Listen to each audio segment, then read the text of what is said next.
Uma das grandes questões que sempre me atormentou com relação ao estresse pós-traumático são essas definições de trauma. Você pega os DCMs, que não são os nossos códigos de doenças, de patologia, né, que os médicos, que as pessoas usam, né? Para você ter um estresse pós-traumático, você tem que ter quase morrido, né? Você tem que ter, de alguma forma, sobrevivido a uma situação de muito perigo, né? E isso quer dizer o quê? Então, se eu estou andando, se eu tenho um pequeno assalto, se eu tropeço e quebro a minha perna, isso não é um trauma? Será que eu tenho que quase morrer para ter um estresse pós-traumático? Esse conceito mudou, tá?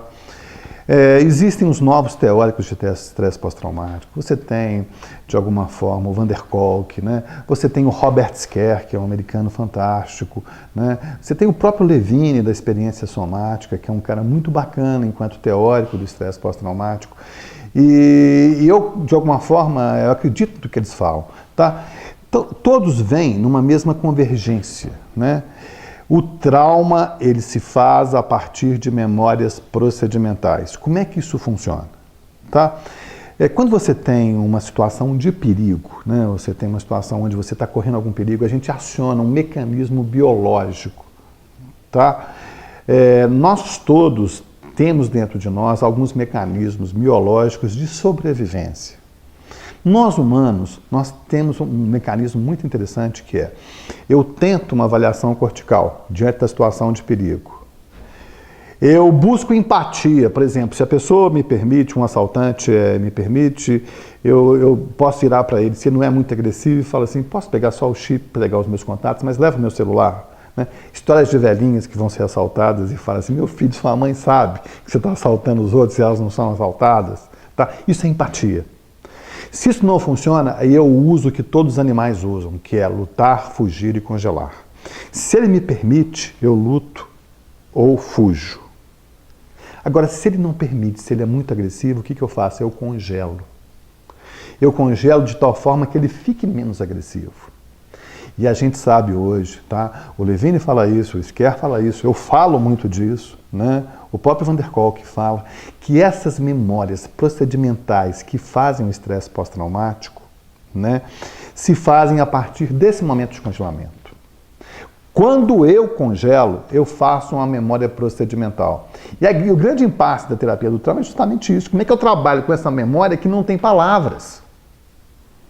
Né? Eu não posso virar para o meu sistema límbico e falar assim, sistema límbico, para de acionar perigo. A amígdalazinha querida no meu coração, para de acionar perigo. Não vai funcionar. Eu preciso de outros procedimentos. Tá? E agora eu quero introduzir para você o meu conceito de estresse pós-traumático. Para mim, o trauma é uma memória de longuíssima duração que não se apaga com o tempo. Tá?